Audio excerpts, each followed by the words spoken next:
and thank you for joining Super Geek's Star Trek Discovery after show review thing, is the way I call it now, unofficially. With me today, as I'm George, and with me today, this is a new guest, not really new, because we've had him on before, Adam Ihle. How you doing, Adam? I'm good. How are you? I'm doing good. Adam, as many of you listening will know, is the guy. He's the guy who created our Star Trek Online, for those that play it, Star Trek Online Enterprise F contest. Our favorite letter of the alphabet. It's the F word. So, he's the Enterprise fuck. No, I'm just kidding. You can swear, by the way. And Adam, how do you feel about the fact that you are always going to be remembered for being the Enterprise F word? Let's see. Well, when I talk about the Enterprise F, people ask me about it all the time, and I've said this. I think I've told you this on your show before. Probably, but it's been a while. So I am not the only guy who designed it. I'm the guy who did the concept. So I never take full credit for it. I never will. Even though on Wikipedia and all the others, I am the guy on Star Trek on StarTrek.com. I'm the guy, but it wasn't just me. But it's fun. It's nice to know that I actually am a part of Star Trek history, which is kind of cool.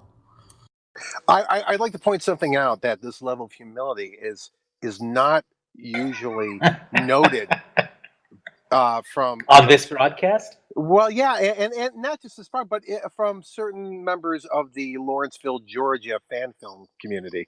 So, I just want to say I totally okay. Inside jokes, pull them to the outside, because I don't know what you're talking about.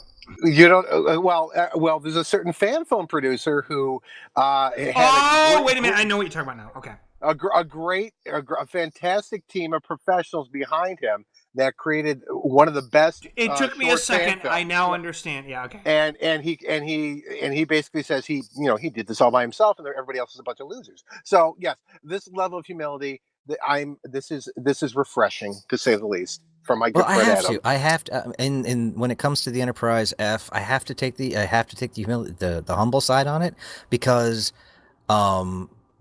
what it is I just did the concept design for it, the original concept, and it was the guys over at Star Trek Online, Thomas Marone being the main one, and Adam Williams, the guy who modeled it. You didn't do the texture, right? You just did. I did a rough concept sketch, and they took that and they ran with it, and they did something beautiful with it. I loved the final design, and while I am the guy that will get the credit as being the man who created the Enterprise F, I wasn't the only one.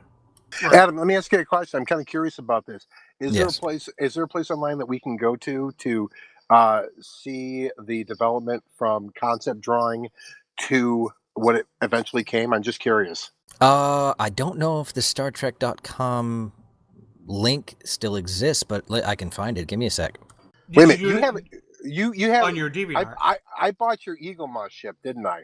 I'm pretty sure you have it. Yeah, I'm pretty sure. Enterprise F, yes. Yeah, I'm pretty sure I bought it. So I never look at the magazines because they're too much pain in the ass for me to sort through. But I bet you it's in there. Oh yeah, it is. So good. Well, I got something to look forward to. All right, awesome. Eagle Moss is actually I'm not sure if they're remaking or if they're selling a new version of the Enterprise F, but they're supposed to be coming out with a new version. Well, okay. I will link all this stuff, but of course, one of the things I want to point out is that Adam is he also does some awesome artwork on DeviantArt, and I will link all this stuff. We'll talk about it by the end of the show. But also with us today is Carlos Pedraza. And Carlos, how are you doing today? I'm doing great, and surviving the snowpocalypse up here in the Pacific Northwest. Oh yeah, we're just getting past all the snow in my area too, and down there is Raul. And how are you? Oh, I'm good. I'm suffering in a cool 50 degrees. Very horrible. Jerk. All right, and Sean, I know you're on the road. Are you at a Home Depot this time, or what's going on with you? I am not. I am on the road. I'm about 40 or 50 miles, I think, based on my calculations, really about way from where Raul is right now, actually, and enjoying the 50-degree weather myself, out here for work and to to see my sister and her husband and our kids. Brought my kids, and as I was pointing out earlier, yes, they are pantless right now. I got a text that confirmed that, and which because the apple doesn't fall far from the tree. Not at all. It's a lifestyle. Remember, it's a lifestyle. All right, and son, how are you? Hello. I am okay. Okay. Well, I do want to point out though. What's that? Okay, you guys do realize Adam's voice is smooth enough to melt steel. Oh my. Yeah. It's oh yeah, we commented on that just before you got online with us. It's okay. It's Isaac Hayes over here, for God's sake. It's amazing. It makes me just want to say, what are you doing after? How you doing? How you doing? Well, the guest should sound good. All right, we're going to talk about Star Trek Discovery Season 2, Episode 4. It's called An Obol. Now, correct me if I'm wrong, because this has always been a subject. Is it Obol for Charon, or is it Charon? How do you pronounce that? Anybody? Greek is always confusing. I think it's Charon. I think it's Charon. I think it's Charon. I think it's Charon too, but I wasn't sure. So, okay. So we'll call it An Obol for Charon. And this episode was pretty epic. I'm going to just say one thing before I let everybody else take it. I was really hyped to see Rebecca Romaine as the the famous number one, the first female officer with pants, not wearing a miniskirt in Star Trek, which is from the original pilot, the first pilot, The Cage/Menagerie. As we all know, I was looking forward to this. It was a little bit of a tease, and then they didn't really give her much to do. Son and I got into a debate about whether she was in the picture. She was what was she eating for that big sandwich? She said Arby's. It turned out to be a cheeseburger, but I digress. That the fact that she was on this, it was historical. Adam, you are a longtime Trekkie. I think you're close to my age. You're in your late 30s, I think. I am in my late 40s. Okay, good, because I'm 48. So I was being kind. I'm 48. So, anyways, you're qualified to make this judgment. What do you think of the fact that they dodged her name, and what do you think of her brief appearance in this episode? Before we get into anything else. She was different than the way Majel Barrett played her. We only got to see Majel Barrett play her for what? She was on screen for maybe 7 minutes, the entire hour. Spread out throughout the... Yeah, and I mean, it was a different take on her. It was a younger take. I don't know. Hopefully we'll see more of her. I mean, I liked it. I didn't think it was bad. I just think we didn't get enough. I agree. Oh, she is coming back. I just find it interesting that the way they dodged him, because I always said to people before this show aired, I said, well, they're gonna if she's coming on Discovery, he has to introduce her to somebody, right? So they have to say her name. No, they skipped around it. They just sort of Didn't he say her name at the end? No, nope. He didn't. Nope. They did a great job of dodging it. I thought that, you know what? And as I predicted, you will never hear it. They won't. If they didn't do it now, they won't do it later. They probably won't. But I know why you thought that they said it at the end. They were talking about that. It was now I'm forgetting her name. But who they were referring to was the young woman with the dark hair that's the alien we saw from TNG. The chief engineer. Right. The one with the red. Yeah. Okay. I know. Yeah. And I said that I thought that too. They were talking about. And then I realized, oh no, it's her. Okay, got it. They did not name her. I know why. Okay. So we got this tease. They got her in there. They gave her some exposition as far as he's important, she's important. I mean, Adam, what are your overall impressions of the episode as far as the rest of it? Because after that, other than me getting past the whole tease of her, what do you think? It was good. Now, I got to preface this. I was not sold on Discovery all the way through the first season. It was good. It was Star Trek. But it was there was still something off for me. I don't know what it was. And I came into the second season with high hopes, and they were surpassed. I was like, oh, they did Star Trek. And I honestly believe it's Anson Mount that made it feel like Star Trek. He jumped into that role like he's been playing it his entire life. He's doing such a great job as Pike. It gives he gives a human element and a likable character, because I always felt that the characters were not likable and non-relatable, because not only did they not give anybody any real backstory aside from Burnham, but like all the bridge crew that was there for every show, I couldn't name any of them. Oh yeah, yeah, definitely. Yep. And now we're getting their names and we're hearing them more often. They're getting more to do. They're not just set dressing, and they're not just props in the background for the other people to just maneuver around every once in a while. But now that we're into this is the 4th episode of the second season. Yep. Yeah, I am definitely more on board. It feels more like Star Trek, and this episode and the episode before it, definitely I was like, oh man, that was a Star Trek episode, and this was very much a Star Trek episode. I was like, they've got the feeling. I don't know what changed, but they seem to have nailed it a lot more for me. Well, I have a theory about this, and I agree with you 100%. But for all the guff that Alex Kurtzman gets for the Kelvinverse films, excuse me, had a burp there. I had to take my thumb off the button. For all the guff that he got for it, he has gone into this season as a showrunner with a sense of purpose and a sense of thoughtfulness towards the franchise.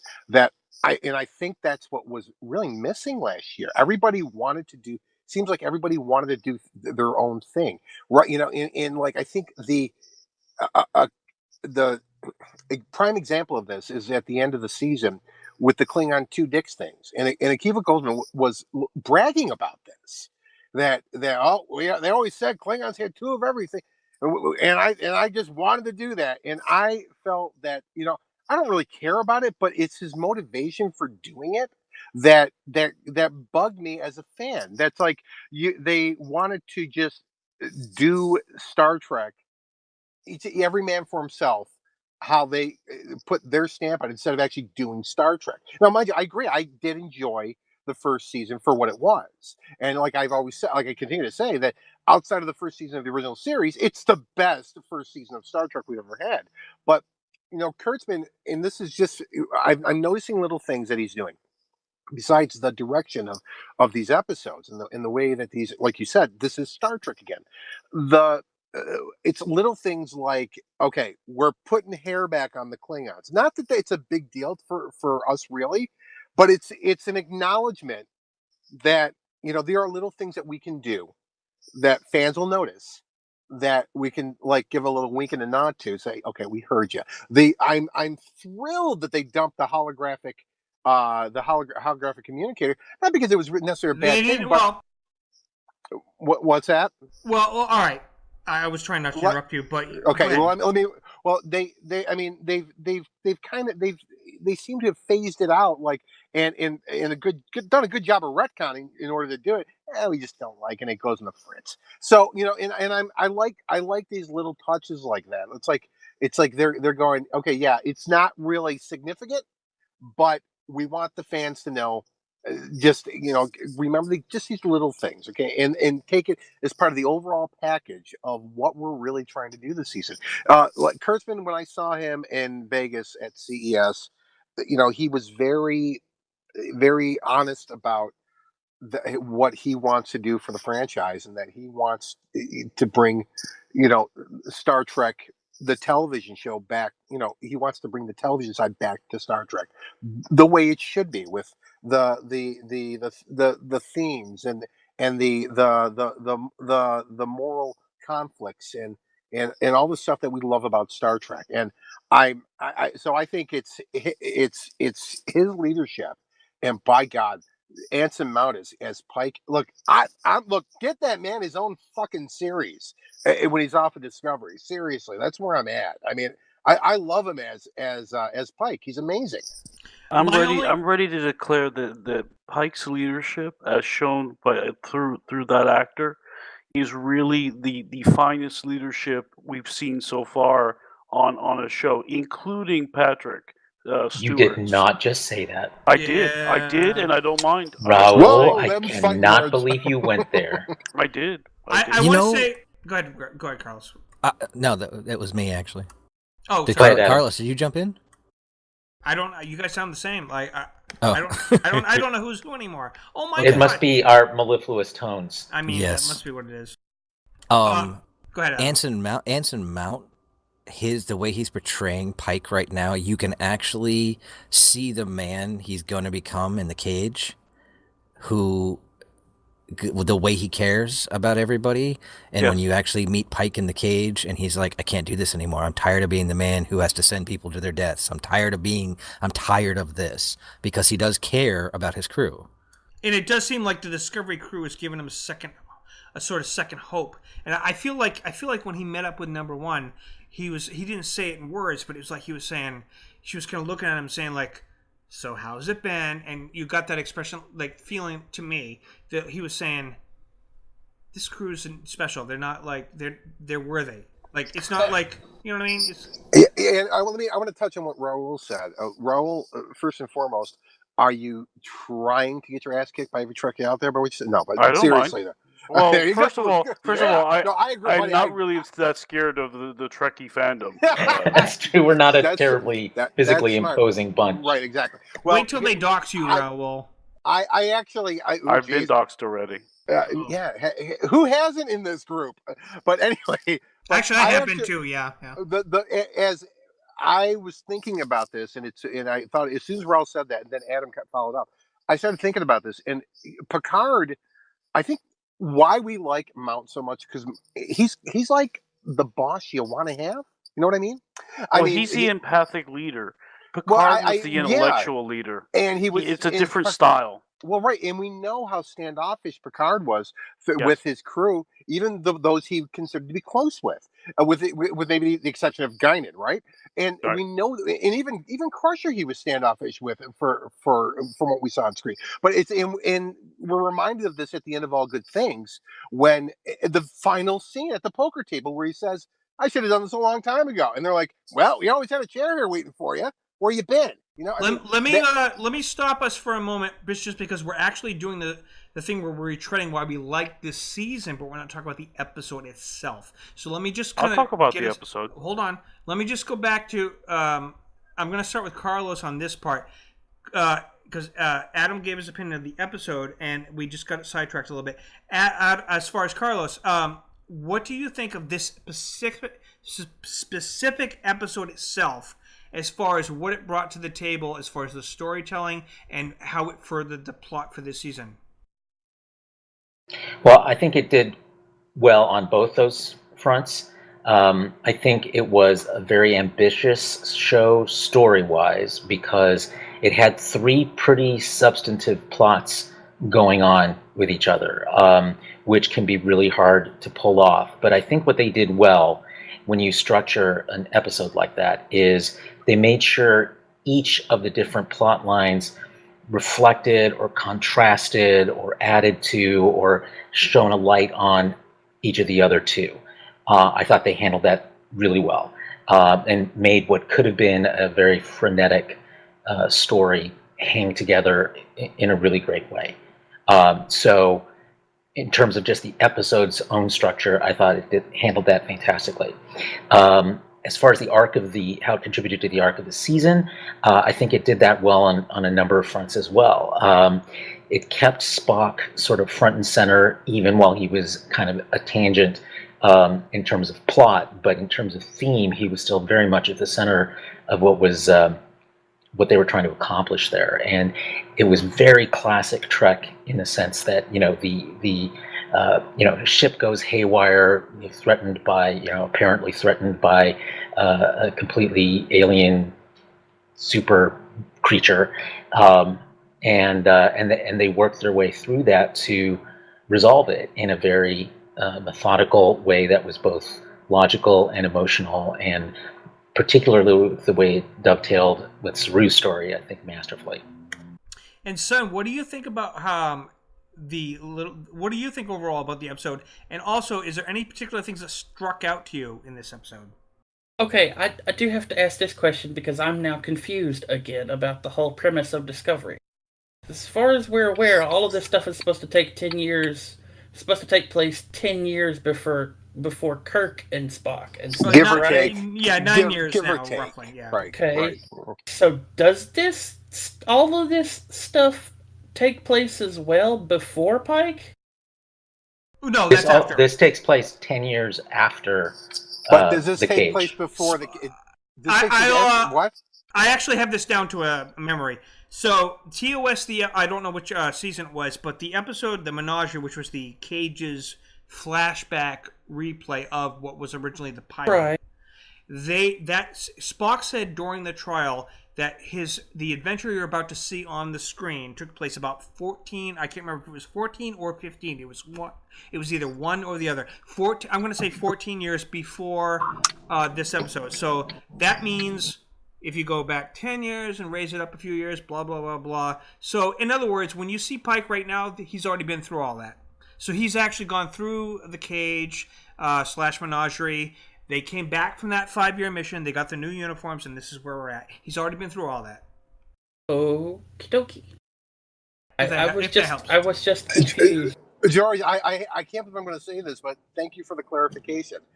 Yeah. Because I was a little, that timeline was a little muddled for me. I was a little confused in that. Spock specifically said it was like, this is 14 years before. Now, again, I don't know which season, whether it was 1, 2, or 3 on TOS to reference that, to go back. It was season 1. Okay. It was the end of season 1. Okay. So basically, roughly, no matter what's said and done, he's already been through all that.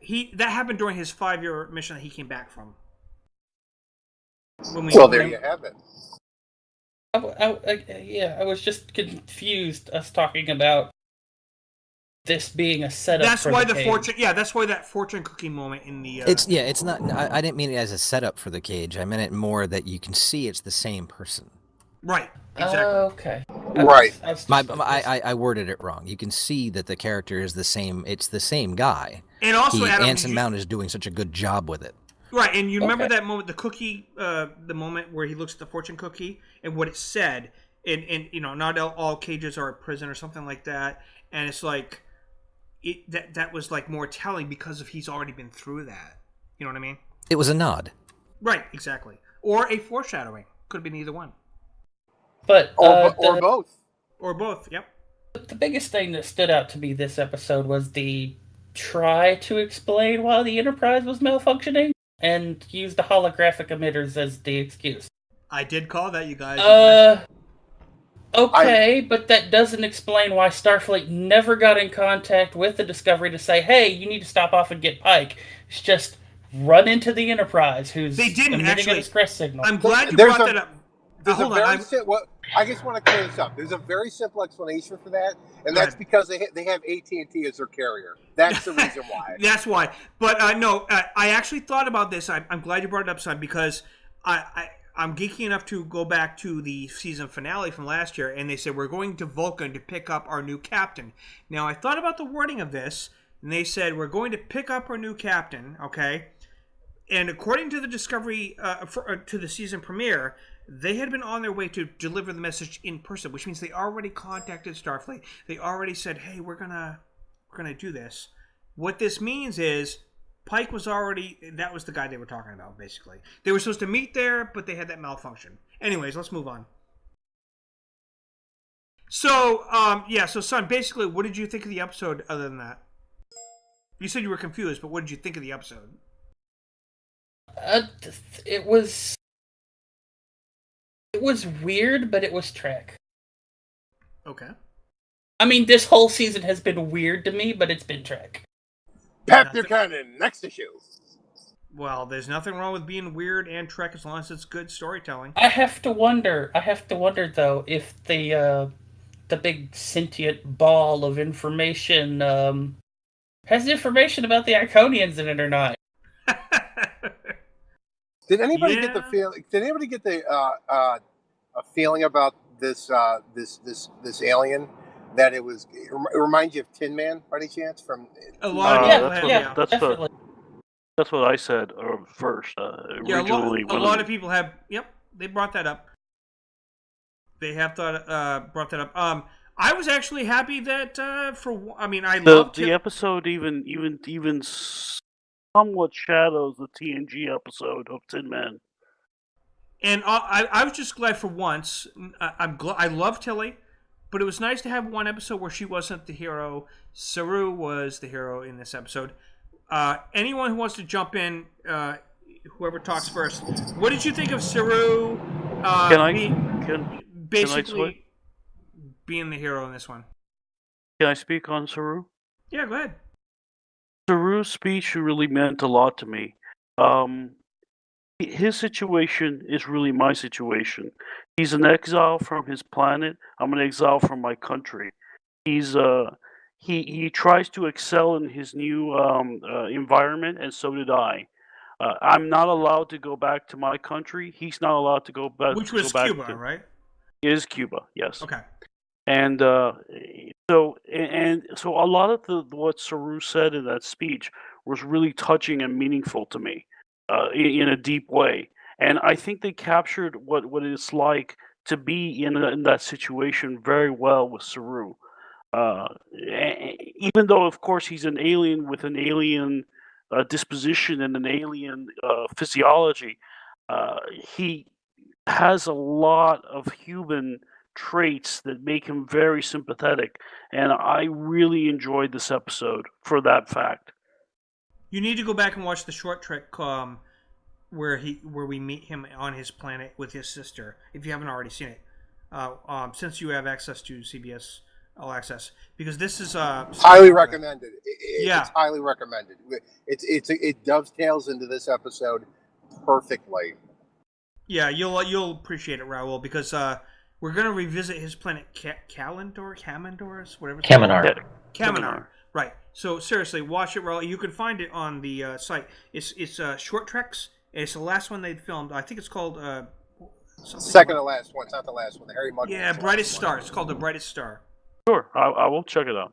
It's all about how Saru and his planet. You'll see. Anyways, so we got into that, and then they had the whole Universal Translate. I thought one of the most brilliant Trek writing stunts in history, in my opinion. The Universal Translator malfunction. Adam, what did you think of that? At first, I was confused. I was like, why are they changing languages? And then I realized it was the translator, not them. They were all speaking, but the translator was making it people hear Chinese, Klingon, and all that kind of stuff. I thought it was unique. I was like, okay, you know what? That's pretty cool. And I found it, I thought it was weird that at first it was Klingon, and then I guess Berman came in speaking Mandarin. And yeah, I thought he was. I was like, why not keep her in Klingon? Yeah. And it had to please Carlos as well as I did that I finally heard Spanish on the bridge of its starship. That's hilarious. It was awesome. Yeah, it was the first time in Star Trek. And also, fantastic. What caught my attention? What? Just it tells you how good this cast. But I want to talk about Saru too. Yeah, go ahead. But I want to talk about this obviously the subject. Okay, what caught my attention was how well all these actors did with this dialogue. I'm sure they all speak these language, and they sounded so natural speaking them. And I think is what I love the gag. I thought it was a great gag, and I love Saru's response to it. What, did none of you bother to learn any languages? Yeah, the episode before he already said he told Tilly how he bragged out he knew 90-something languages, right? 92 languages, right? Yeah. And it's like he was just like so bothered that nobody bothered to learn any languages, because when you think about it, it's like people in the 23rd century not learning the languages. It's like somebody nowadays not knowing how to drive stick. You know what I mean? It's just like. And it's like, and I shake my head when I think about it. It's like, that's a good taught you how to drive stick. Yeah. But no, modern vehicles, most people don't need to drive stick. But they don't think they have to downgrade, right? They take it for granted the technology is always going to be there. That's exactly it. And it was a nice touch to see, instead of a transporter malfunction, which is the trope, that we had a little lighter Universal Translator malfunction, which was just as serious. So somebody made a joke too that the whole bridge, the turbo lift issue with, I'll have to come with you, Burnham, to translate just to get you to the engineering because they won't know where you're trying to go. That led to why you got the handrails in TOS, and I'm like thinking, yeah, I read that. That was weak. That's a bit of a stretch. It was weak. You're not going to be able to explain every single 60s retro version of in completely. You just aren't. I think let's notch it in the win column where it happens and move on. This is my only problem with their attempt to retcon the tech problem and how you low grade or downgrade is everybody's like, not everybody, but there's a lot of articles being written about how they're trying to like make up for they're trying to make up for the Klingon explanation with the hair and all this other stuff. Well, every single time there's an answer for everything as far as, well, the Klingons shaved their head because they were at work. Well, what happened in Deep Space Nine during the Jem'Hadar or the Dominion? Why did they have their hair? That's 100 years later. Right. Yeah, Mary. Hold on, I get that. But the problem, and we've rehashed this several times already, you guys. No. This part has not been discussed. What I'm about to say, I was leading into it. What I was about to say was the hologram thing works, except he says it's specifically for the Enterprise. So let's just stick to the whole two-dimensional thing, because they look like ghosts. That's great, but how do you explain how Voyager later and everybody else doesn't? They follow the same. See what I'm saying? Like they explain one minor part, which is TOS, and it doesn't lead into anything else. So the fans are like, partially gonna go. Do we really care about this? How many people care about this? Yeah, I mean, they do. Come on now. But I'm sure there are some who do. But is it worth 10 minutes of? I'm just saying, there's going to be a lot of articles out there, and there are already. So I'm going to give you a prime example of this, real quickly here. Okay, I bought my last Honda Odyssey. I bought it in 2010. Had a great navigation system. You know what?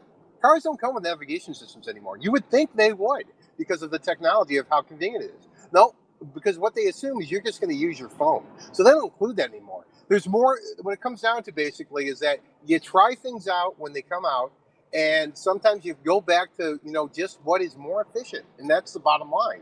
I have no problem with it. I'm just going along with what people are talking about. And also, look at Battlestar Galactica. They had a reason to downgrade when the Cylons did, the Ron Moore version.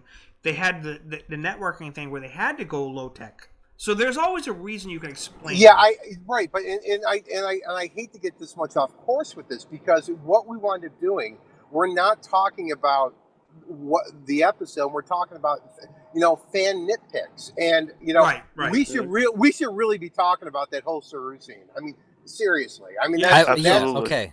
I'm gonna jump in here. That right there, the whole Saru arc, the way it was heading, it was the CBS would have got a big FU from me, and I would have walked away. They get it once.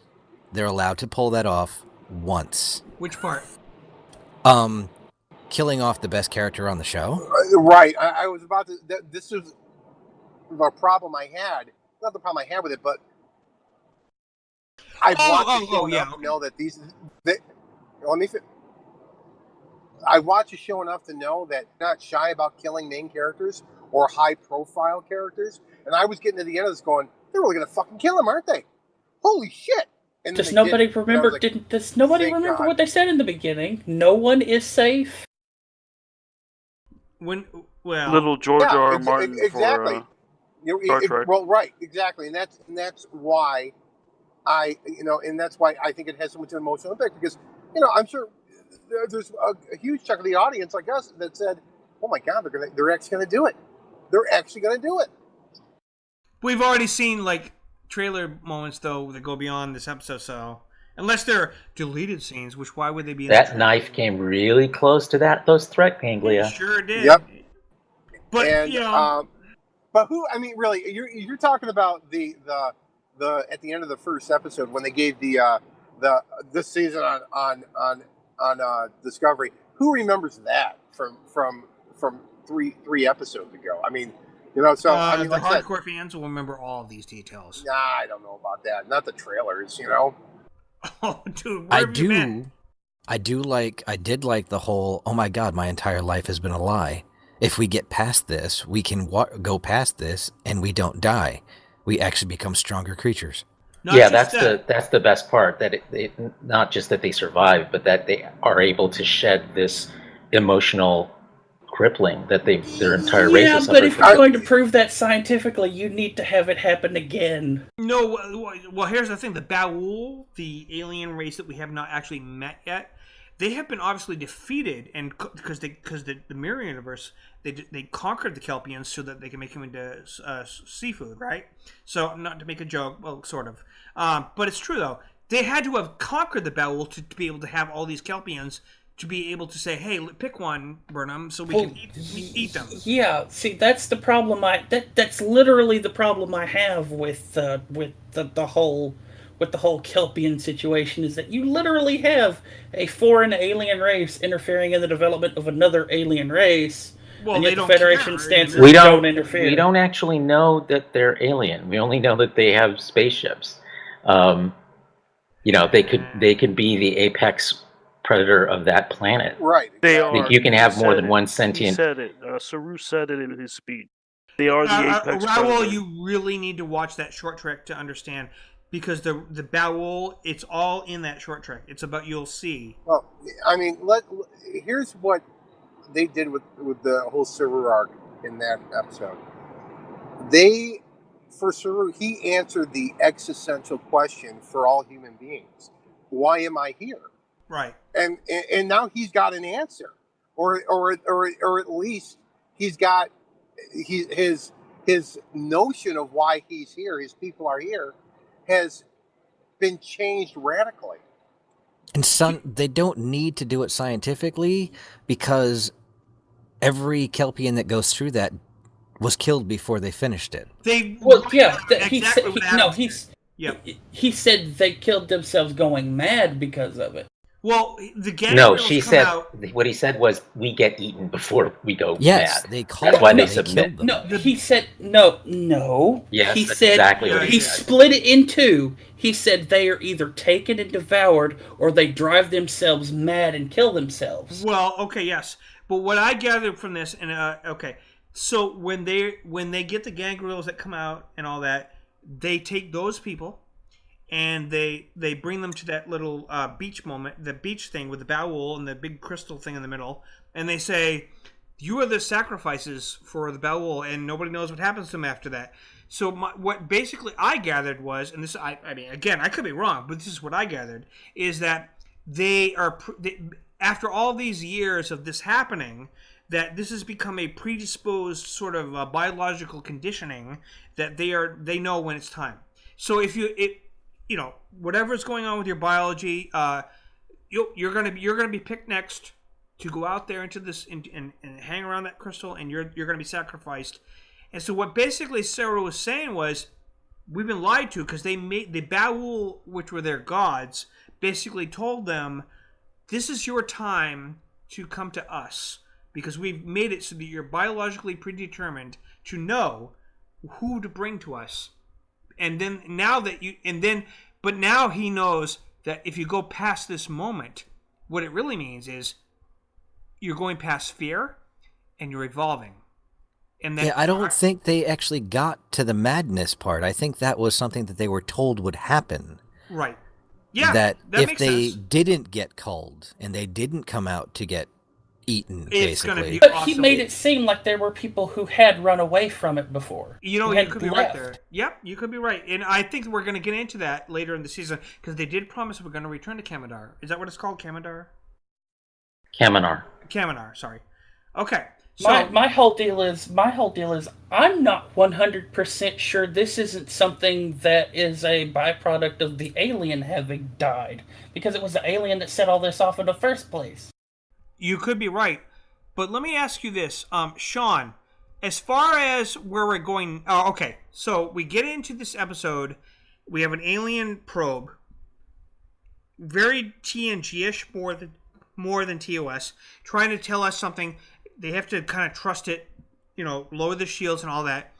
And we get into this point where Tilly, who usually is the savior for the last 3 episodes, is in the position of being the victim, and we have to figure out. We haven't talked about Jet Reno, guys. We can't like go this far into the show without talking about Jet Reno. Okay, well, what's the question for me? So my question is, where we at? Jet Reno comes in the let's talk about the whole engineering part of this story. So we got like Stamets, we got Jet Reno, and we got Tilly, and we got like May, whatever her name is, the alien thing, and their whole arc of how they're like being like medics and engineers, and they're trying to figure out how to solve Tilly's problem while they're all cut off from the rest of the ship. Let's just talk about the whole arc of that, all the scenes in engineering, whether it's Jet Reno and the alien and Tilly, everybody. Just tell me, Sean, what are your thoughts about that whole situation? I was back to what we're talking.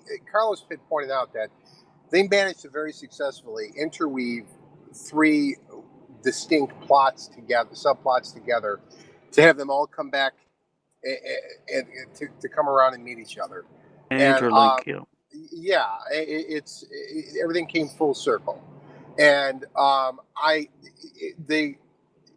it was nice because we got a bit of a break from one stressful moment to a somewhat calmer moment, and back and forth, and so it broke up the frenetic nature, like Carlos pointed out. It broke up the frenetic nature of the episode, which just could have been just nothing but pew pew pew for the whole thing. I loved the interaction of Stamets and Jet Reno. I thought it was outstanding. They are the new Spock and Bones, for God's exactly. Yes. Their argument about biology versus hard tech was amazing. I love that fight. That little turf war. Right. I love the fight about mushrooms. That's it. That's part of it. Yeah, that's absolutely true.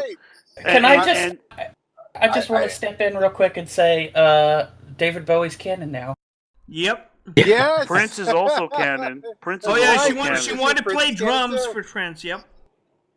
Yeah, I mean the whole. I mean it gave that whole scene, which was incredibly stressful, how do we put it? A reasoned levity. Let's put it that way, because you've got 2 different, completely different types of characters here with Reno and Stamets, who are sarcastic and cleverly so in 2 different ways, and they played off each other so well. I really can't wait for them to start touring the country and doing shows together, because I mean it was great. It was a lot of fun. Like I said, they're a great team. I hope they really go with this. Right, and it's one of those deals again, like, we are so incredibly different, yet we can complement each other.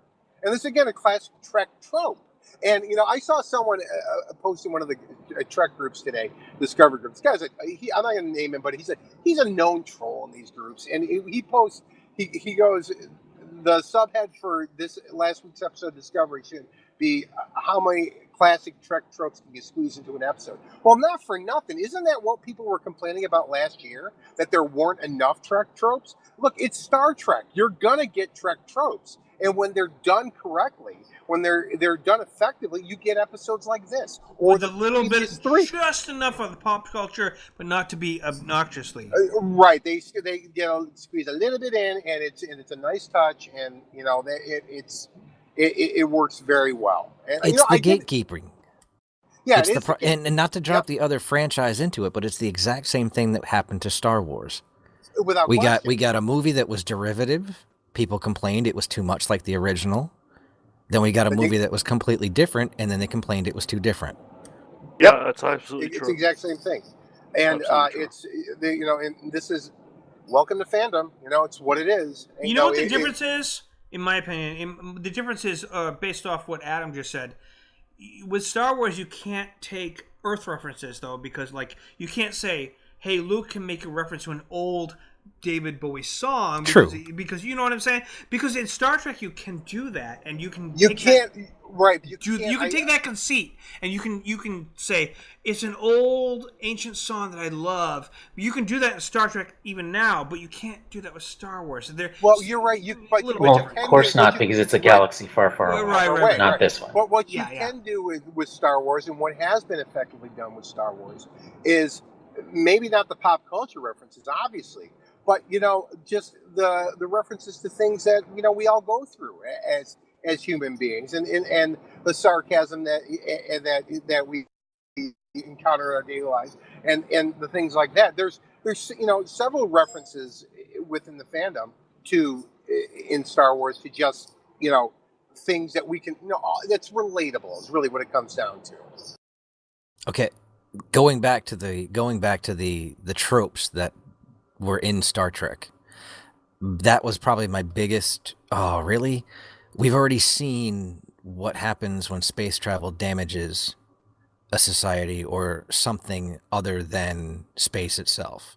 The other side of it. We saw that in The Next Generation when going faster than warp 8 or whatever it was damaging subspace. Now we're doing that with the spore drive. The spore drive. And I was like, they could have found another way to write that out without making it seem like they made a mistake. There was an interesting argument, though, between Jet and Stamets as far as you would rather we do this and damage do this. Yeah, and, that's what I was referencing. Yeah, that was an interesting hippie argument. I mean, I thought that it was interesting. That was interesting, but it was the way the May coming to say, "Oh, well, you're hurting us." I was like, "Well, we've already seen that." So I like the salad dressing line from Stamets. Yeah, funny. Can I eat them with ranch? I think that now as far as where they're headed with this, I'm not going to ask everybody to give too many predictions about what they think. I think that's still too early. It's like 4 episodes in now. We know that Mira Georgia is coming, or the Empress is coming, Emperor, whatever she calls herself. She's coming back. We loved her last episode, and she's coming back next episode. And so is Tyler, and the search for Spock. Basically, this is basically a long game about the search. Your channel timed out. It's like a new version of the search for Spock. How do we feel about the fact that they've dragged out the whole? Finally seeing the Peck version of Spock. I mean, I don't know. I don't think you want to shoot your wad too soon with something like that. Mm-hmm. Yeah, my only prediction will be that there'll be a whole lot of YouTube channels out there that are going to have to eat a lot of crow. In what way? Of course. We get a bearded Spock. I don't know if that means a lot other than saying, hey, it's a bearded Spock. But other than that... it means beards are cool. Well, I mean, actually, there's a couple other meanings it could mean too. But I'm just saying, we know, they're looking for Spock's shuttle. They're, on the search for Spock. They're trying to find him and clear his name, and everybody's trying to make projections. Do we feel that this episode furthered the plot as far as the Red Angel arc? I think it did. I think it I don't think it needed to. I think this was exactly what it needed. We needed a standalone. Yeah, we needed something that was different. It still had connective tissue, though. It did. It advanced individual character stories. So while it didn't connect with the Angel plot too much directly, it advanced those characters' stories so you understood better where they're from, where they're coming from, and where they're headed. And you know what? Speaking of that, Raul, do we think that the data they gathered, the 100,000-year data, which Pike was sort of tapping into a little bit at the end of the episode, do we think that might have something that might answer some questions about their discovery of the Red Angel plot points? Yes, most likely. Most likely. Anyone else think that? I think. Oh yeah. It's going to offer some information. Yeah. I'm sorry, Sean. Go on. Go ahead, Raul. Go ahead. You have earlier in the week, I gave you a term that was called Chekhov's gun, and this is exactly what Chekhov's gun is. The 100,000 years of history will definitely come back as a kind of catch-all, save the Discovery.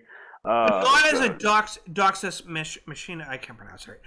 It's a Deus Ex Machina. Right. What I mean is that Pike was listening to some stuff. We heard some exposition about some alien war that happened as Burnham walked in. So my thought was like, well, they have all this data that he said will take so many centuries to translate, but I'm thinking, but they might just get some exposition as far as what to do next. You know what I mean?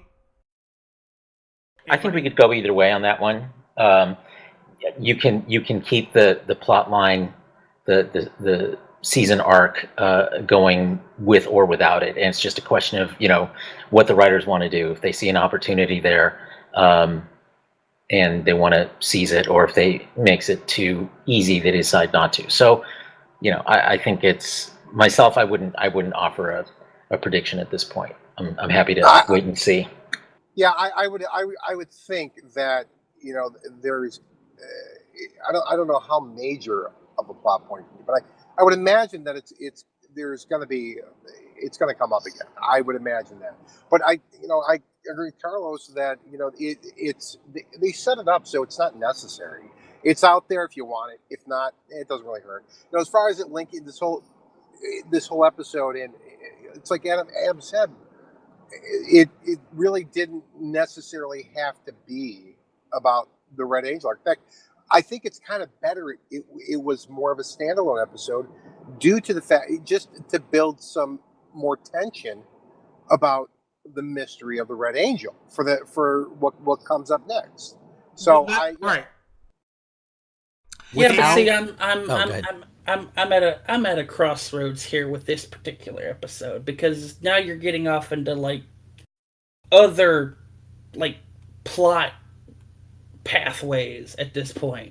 Yeah, it's just kind of idle speculation. It's like at this point. Well, because if we're going to okay, let me try and put this into words in my own head. Okay, so this whole episode was, we have to track down Spock's shuttle. Oh no, we're caught in a thing. If he goes out of sensor range, we'll lose his warp signal forever. Oh, okay. Well, we finally got the stuff, but we lost Spock. Okay, but then we've got it again from the creature. So let's go save Spock. Now we're at a crossroads where they can either choose to go and get Spock or stop and save Tilly, but all the information looks like they're going to stop and save Tilly. Well, what the hell? Have to stop? Wait a minute. Yeah, why do they have to stop? I didn't get any sense that they had to stop. Why are they mutually exclusive? You can do both. Because the previews for the next episode literally have them halfway in the mycelial network? No. What we saw was Stamets and or whoever going in mentally. The ship itself is like in this thing in the mycelial network. Was it really? I didn't see that. Yes, it was. Yeah, it was. But you know what? Deep Space Nine did this. Deep Space Nine had the first couple of seasons where it was standalone episodes or 1 or 2 part episodes. Discovery has not had that chance to character develop anybody because it has been a little like a race from the first episode to the last episode, where we only got 2 characters that had any real development, maybe 3. Now we have this gives them the opportunity. We got to meet Saru a lot more. We found out more about Saru in this episode than we did the whole first season of Discovery. Well, we already know who Burnham is. Yeah, we know who Burnham is. We know who Tyler is. Well, wait, Adam, did you see the short track with Saru? Yes, I did. Okay. Honestly, it adds to it. We learned more about Burnham this season than we about 5 times as much about her. Yeah. Than we did in the first season, and that was and she's the lead because they were just honest to God, they were throwing so much shit up against the wall in the first season. They didn't really have time to focus on anyone as a character really. I mean. Even Tilly. I mean, everybody got a little piece, and it's. Just, let's be real, though, guys. We know so they much had a better change of showrunners and everything. Well, they did. They're back on track. Yeah, they're back on track. Oh, absolutely. I mean, I still have I could not name the bridge officers. Well, we can now, right? And they did a great job at that. I could Detmer because you did see quite a bit of her actually. And Detmer's cute. She is actually, yeah. But I mean, the it's like when TOS, TNG, Voyager, all of them, by the third episode, you could name everybody on that bridge. You can name all the main characters. And you ask anybody who watched the first season of Discovery, hey, who was the robot worm, the cyborg? No one could answer that question. I could answer that one. Okay, but, you could answer that question. But I take your point, Adam, and I think here's the difference. I think if you go back to the original series, you cannot say that. We didn't learn about most of those bridge characters until much later in the run. Yeah, how much do you know about Uhura? Honestly, we learned about. I think we learned more about the bridge characters on TOS in the films than we ever did in the series. I think that's true. Other than the episode where Spock was playing his lyre with the hippies and Uhura sang for them. Oh dear Lord! I'm just saying. How much should we really know about Uhura throughout the entire 3 years? Well, that's true. I mean, but you at least knew their names. True, but not much more. I agree with you, but we never, until the JJ movies, they didn't really, we didn't they didn't. We don't know Uhura. No really development of a backstory. Everybody likes to make this big deal about how Nicole's played Uhura, and she was the first black woman to do this and this and this, and that's great. But we didn't really know her as a character. So if you were, if this was back then, hold on, if this was back then, okay, and somebody said, I can't even pronounce her name, the one that's to the, I want to say the right of Kelly or Owakashin. Yeah, Owakashin. And I didn't even know if I pronounced her name right. But the point I'm trying to make is that she was great in the Pike episode number 2, when she went down to the planet with them. But if somebody 20 years from now said, how much do we really know about that character? If that's all we had, they would make nothing. Up exposition. They would make. We knew she grew up in a Luddite colony. That's more than we knew about Uhura. So, and a family of atheists. And there you go. That's more than we knew about Uhura. But yet everybody's saying, like, she's so inspiring. First, it's not everyone, and second, we keep coming back to this stuff that all the naysayers say, and I don't know why we have to spend so much of our time talking about it. I like we have to justify how good it is. It's either good or it's not. I mean, I don't even know how the hell we got on this conversation. My whole point was they either need to save Spock first or let him go and have to find him again. Well, no, it goes back to Adam's I don't think about knowing the bridge officers. That's all I'm saying. I'm going to tell you, son, I have an answer for this, okay? If you've come this far, you either trust the writers or you don't. Through the first 4 episodes, I trust the writers right now. I trusted them by the 3rd episode. Yeah, I think I do too. So I'm willing to get. I don't want to know how they're going to do it. I'm assuming that they're going to be able to spin a good yarn to incorporate both of those plots. I'll speculate if anybody wants me to speculate. Absolutely. We're going to see Spock by the 5th episode because they're going to use the spore drive one last time. Well, we already saw the trailer, the teasers, where they show him and Brent in the shuttle going boom and doing whatever. I'm just saying, like, we've seen this. 4th or 5th, the 5th or 6th episode. Yeah, I think you're right. That feels about right because to find him, because that's not even the biggest part of the story. The biggest part of the story is once they find him, and hopefully clear his name or work surreptitiously with him, then they have to actually deal with the bigger problem, which is the red, the Red Angel, the red burst, etc. And there are 2. Go ahead. Well, I want to know how the Klingons are going to fit into all this as well. I think they're not. I think that what we're going to find is that Tyler and the Giorgio are coming in next episode as a Section 31 aspect to this, and that it's not so much a Klingons play into it, although the Klingons will play into it. Show of hands. They will, because, how many people think we're going to see the Klingons play a role in this whole? Hold on. I do. No, let's just do a show of hands. I do. Adam does. Who else? I don't. I will, but I'll tell you why, Carlos. You didn't let me finish. Okay, we'll get to your explanation in a second. Let's do the show of hands first. Son, what do you think? I think they will. Have I left? Raul, what do you think? They will. Is that everyone? Did I miss anyone? I don't. Right, we got you. Not so I think we got it. In general, Laurel, just for Laurel. My vote has been logged. Okay, so the majority of us do. Now, George, go ahead and tell us what your rationale is. It's not a rationale. It's just simply what I've observed. And also, I watched the interview on the Ready Room with the actress who plays Laurel. And she said that it has nothing to do with... It's not so much a Klingon arc. It's Laurel herself and what's going to happen in the future. You're going to see her again. It doesn't mean the Klingon Empire as a whole is part of this. I would not interpret what she said that way. What I interpret that is because her context is the Klingon Empire. You can't deal with her without dealing with the fact that she is exactly. She's the mother of the Empire. Yeah, she's taken that. That's a good point. Well, does nobody remember the episode with the whole Klingon Empire? They literally made the whole thing, the entire council was like on the edge of starting another war with the Federation because they blamed the red dots on the Federation. Yep. Not just that, but somebody on a friend of ours said, "Oh, the mother thing is sort of a Klingon sort of metaphor for something else." Somebody said. Anyways, the Laurel in the Klingon Empire is sort of we do know that David Warner, he plays the Chancellor in the Undiscovered Country. Gorkon. Yeah.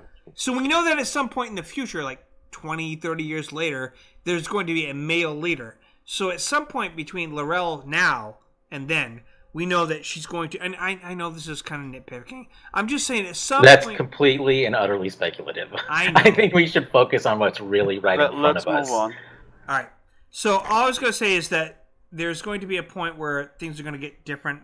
So, yeah. Things are going to get hairy. I really think that the Klingons are done, they're going to get hairy because you have an emotionally compromised Spock. Do we want to see more? I'm just kidding. All right, everybody, I'm going to go down the line, and I'm going to ask you to give a 1 to 10 rating on this episode because all right, Adam, what do you think? 1 to 10, 8. What do you think? It's an 8. Okay. Carlos? 8.5. I'm going to give it 8.5, and only because of the slow time of number 1. And Raul? 9. 9, really? Yes. Okay, that's pretty high. Well, yours is pretty low. Sean, good comeback, buddy. Well, but Raul explained exactly why and how personal. He did, yeah. Oh, yeah. You know what? I'll give you that. So I give it. I'm going to go with an 8.5 on this myself. Yep, same as me. Borderline 9. I mean, it was a great episode for me too. Yep. But I was also sleepy when I watched it too, and I really tried to take it all in. So if I mean, seriously, you're gonna watch it might give it awake. This is the second episode you were like almost asleep and you fell through. I work late, but dude, I'm just getting to my sister's house now. It's midnight. Come on. I think there's only one episode I would have given a 9 to so far. The second episode. All right. Yeah, that's a good. Yeah. That was New Eden, right? Yes. That was amazing. That was where they had me. I was like, I'm watching that, and I was like, oh my god, this is Star Trek. Yeah, yep. That's how I felt. I was like, this is Star Trek, and I was like, they got it. I thought they did good out the gate. I think second season. I think this whole season. But hold on, before we finish saying all that, I didn't mean to derail it. Keep going. No, you didn't derail it. I just want to make sure we get all the input. Sorry. I'm withholding a rating until I see the follow through. No, as of right now, what do you think? Come on. Then you're not getting a rating, George. Really? Do you want to be the unpopular person, or is there a reason why? I want to see the follow through, George. The son is a maverick. You can't judge up to this point. She can't force her to give you a rating. Exactly. Right, and you know what? I'm right there. You can't judge a book I don't before know. you read There's a little something called. You know what? I will agree with you guys because this is an arc. This isn't just Doctor Who trying to do. The one failing they had with this last season on Doctor Who was they didn't give us an arc. And we talked about this on people that watch Doctor Who, and this is an example of how an arc can really work. You can do individuals within the arc as long as you have a little bit of a follow through. Yes. Like you do the connective tissue. You do the whole like there's a little bit of a seed, something that like connects it, but it doesn't have to be completely about it.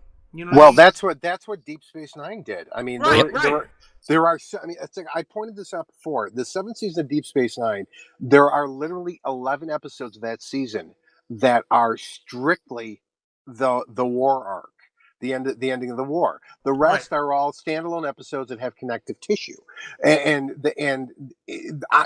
doing it even better this season in Discovery than they did on Deep Space Nine. And Deep Space Nine is by far my favorite series, next to, of course, the animated series. Here. And they did the reverse this season. Like Discovery did the war first. Some people will argue continuously, to their chagrin, that it was their mistake, that they started with the war and then they went backwards and they became Star Trek afterwards. Now, totally disagree. I think they needed to start with the war. I agree with you, Carlos, but I'm just saying. Next season, I think people are going to look back in hindsight and go, maybe now you guys can shut up, because I think you're right. I think they had to do it the reverse. But I'm just saying that that's how, to their chagrin, that people are like, that's not necessarily the way to go. But whatever. I think that Discovery has made us discover Star Trek again. I agree, and I think it's making me say they're doing all this with this one theme of the Red Angel. What are we going to get next year? I mean, my God! I mean, this is we're 4 episodes in, and look, I've seen over and over ad nauseum every episode of Star Trek ever made, and I'm sitting there going, "This is some of the best Star Trek I've ever seen. This is outstanding." Adam, will you? I'm sorry. All right, hold on. Before I say anything, I have to ask Son, when she laughs like that, you have to ask, what up? Because Sean is talking about this. This is the best bit of Star Trek ever made, and the only thing going through my head is, well, if you're listening to some of the fans, it's about to be canceled, so why not go out with a bang? Oh, yeah, no shit. Wow. Good call. Oh, my God. There's like 2 or 3 YouTube channel guys that are like, oh, my God. Let's not give them Trust press. me, everyone knows, George. We all know. Yeah, we all know. I am not going to ever mention them. Yeah, don't worry about that. We make stuff up channels. That's Adam. That's exactly right. Like, if you listen to them, the thing they all say, all of them do this, is this may not be true. These are just rumors, but then they go take it from there as if it were true. We made this up. Lord of the Rings had a great character called Wormtongue that reminds me a lot of these characters here that we're talking about. You know what else is reminding me of Wormtongue? It's funny how everybody goes silent now. Because you got us curious, dude. Yeah, waiting with bated breath. Go ahead. Raul. I'm Wormtongue? Yes. No, I'm just kidding. Adam, I have better hair. Adam, will you join us in future episodes? Sure. Good, because we're desperate. No, I'm just kidding. Well, you just like the way I sound. That's why you sound pretty good. I'm here for those. You do sound pretty good. I'm just saying. Hey, 99 jams. Damn. Can I jump in just for a second on one of the technology bits that I noticed in this episode? In. Go ahead. Okay, so did you notice that when number 1 appeared, that the notebook she was holding looked so much like those the clipboards from the original series? It was a wedge.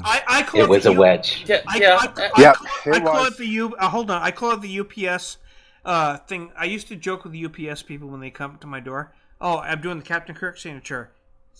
Just saying. Yeah, I did notice that. That was great. It was cool. It was a nice little nod. They do. Yeah. I love the little nods. It's like they work. And they're subtle, and you pick them up, these little Easter eggs every now and then, and you're like, hey, that's for me. They did that for me, and it's because they did. This is going to sound. Us. By the way, what kind of new fan to Trek is gonna pick up on that reference at all? It's great. I love it. And by the way, just to spin off to Carlos, I watched read an interview today. By the way, they are going to. I'm sorry, you guys can argue with me all you want.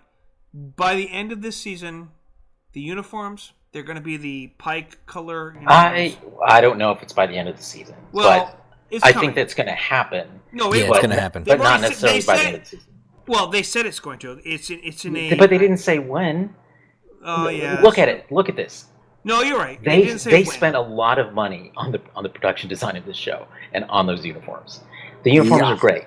The transition to the new uniforms, that's great. But they're not going to make that go super fast. They look so good. I think the ones that we have right now look so good. I don't like. I don't Pike like the sneakers. I don't like Pike in the Discovery uniforms. He looks great in the yellow. I'm sorry. You know what though? What? It's the same uniform, just color. I know, different. But it's the color does matter to me. And by the way, how come his engineer was on the Discovery in a Discovery uniform? He brought her over there. Did they actually say that? I thought she was just there temporarily along with the science student. Oh, he brought her along. If the one dude didn't die because he was an asshole, he would have been there too. But she was the only one that didn't die. That was such a trope, though. Oh my god. Yeah. He was the mansplaining dude. He died. Yes. So. Yeah, who didn't see that coming? Yeah, well, no, I mean, it wasn't... Yeah. Ray Charles' dead, blind ass saw that coming. Well, the sudden turnaround blindsided everybody who was watching that. Don't worry, the dude is practically fine until he's sitting in that pod second-guessing her, and then you're like, oh, well, they're setting her up to die now. Or setting him up to die now. That was probably the only scene of that episode that bugged me because it reminded me. It reminded me so much of that scene in the first Star Trek movie, the 09, where the red shirt the red shirt is along with them, but he wasn't a red shirt; he was a blue shirt. No, he wasn't. I'm talking about. No, that's not the point. I'm talking about in the Calvinverse movie in 09. It doesn't matter. He was the red shirt in the blue shirt in that episode. But it was all the same thing. All this frenetic stuff, boom, you're dead. That's it. Yeah, but his reasons for being dead were different from the dude that beat up Kirk in the bar. No, not the... That's not the guy he's talking about. He's talking about the guy who was in the jetpack or whatever, and right, and he was all cocky and everything, and it was the same trope, is what it was. Cocky guy in red shirt gets killed immediately. I mean, I just thought, all right. So all I'm saying is that at some point they're going to get the colorful. You know, Raul asked me earlier today. He said, "When did they say they get the new?" And in the first episode, Pike came back, and they were all, they were very. Wow, look at this. Discovery's got this is where Starfleet spends their money, she said, the engineer. And they're like, oh, don't covet thy neighbor's starship. And then Pike goes, hey, we got the new uniforms. And then Saru said, and what colorful uniforms they are. So, and then there was an article that came out where for people that don't know, because I know Carlos knows, but people that don't know, they said, they will be getting these uniforms. This is going forward. When? Like Carlos pointed out, hey, it could be the end of the season. It could be next year, season 3. We don't know. It does work. It does. Because I remember somebody complaining about that, and I was like, you like them, works. Adam? I like the idea of the transition uniform. No, I mean, personally, do you like the uniforms? Yeah, I don't like Discovery's uniforms. I never really did. I think they're too busy. But they're the same uniforms with a different color. True, but because they killed the busyness down with all the gold and the silver and all that going on, there's a lot of busy going on. I agree with you. Discovery's uniforms. I wouldn't have think that they needed to improve it until I saw those. Yeah, but the transition that goes from the cage to the uniform, which basically is now we've got the jumpsuit that Discovery wears with the command colors and stuff that we know from TOS to the colors, to the TOS uniforms. There's a good transition there, so it works. All right.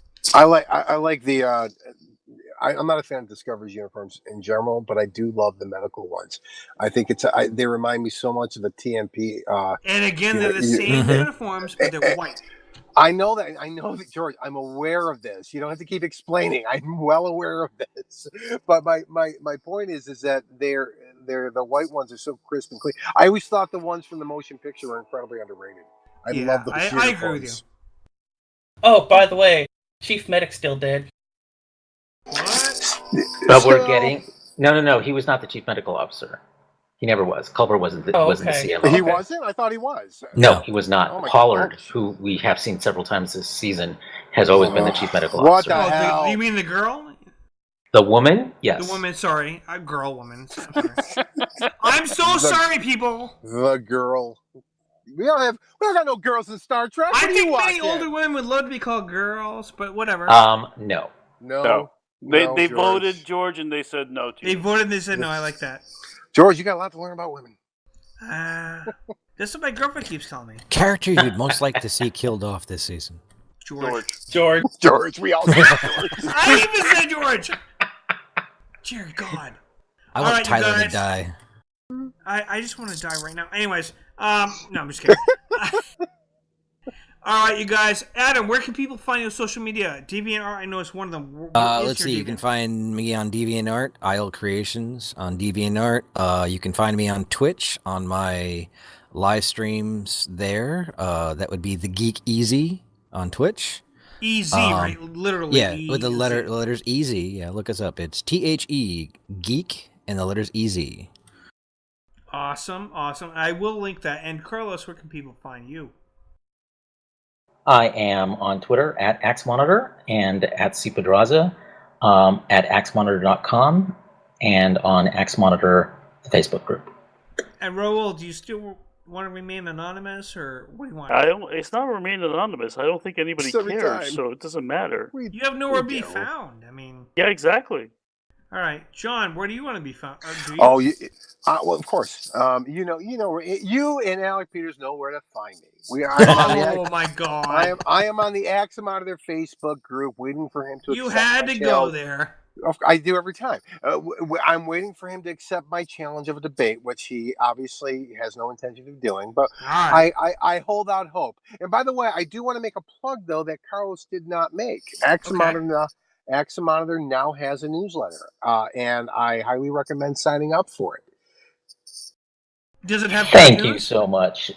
It's called the Axe Monitor Daily, and you can sign up at our website, axemonitor.com. There's a handy link on the left-hand side called Daily Newsletter.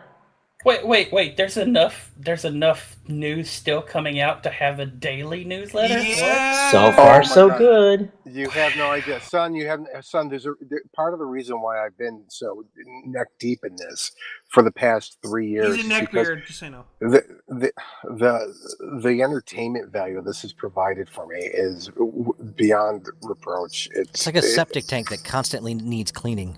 It really, yeah. It's perfect. It's outstanding. Yeah, pretty much. And it's a self-wasting septic tank. Yeah, it's self-replicating shit. It's the perfect product. When will people buy it? And son, where can people find you? You can find me on Facebook at facebook.com/SunSealFan. That's my fan page where I will post links when they finally come out of the stuff that I've been in, including these shows. Awesome.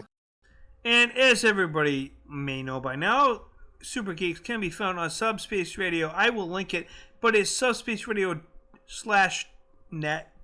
And you can... it's /net, not .net? Well, no, it's /.net. Subspace/radio.net, sorry. Thank you, son. And you can find it every Monday from 7 p.m. Pacific time to 10 p.m. Eastern time if you want to catch it live. If you don't catch it live, it's okay, because you can go into the archives and you can go into their rewind, which all the episodes are there too. And we will be posting it back on Facebook soon and other medium. Subspace-radio. Exactly. Subspace. I'm going to link it, but yes, you just said it correctly. Subspace-radio.net. And so if you don't see it live, if you don't hear it live, you can go into their archives. It's called The Rewind, and it has all the older episodes. Every Monday, like I said, 7 p.m. Pacific time, 10 p.m. Eastern time. So for anyone else that needs this information, let us know. And I want to thank Adam Ihle for joining us tonight, and I hope this won't be the last time, because you have a good sounding mic. That's the only reason. You sound good, so. Really, I think the best of all of us. I mean, yeah. Dude so. isn't even pretty British, impressive. and he has a British accent. Like, Who does? Yeah. Who has a British accent? You! I do not. It's your microphone. It's British-esque. Your microphone. It's like the universal translator is built into your microphone. You have that exoticism of a British accent while being American. Well, I wouldn't have said that, but hey, whatever floats your boat. I mean, I did say his voice can melt steel, so. All right. Well, thank you for joining us, everybody, and we will join you again out in the ether somewhere next time. Thanks for having me, George. Thank you. Thanks, everybody. For having me.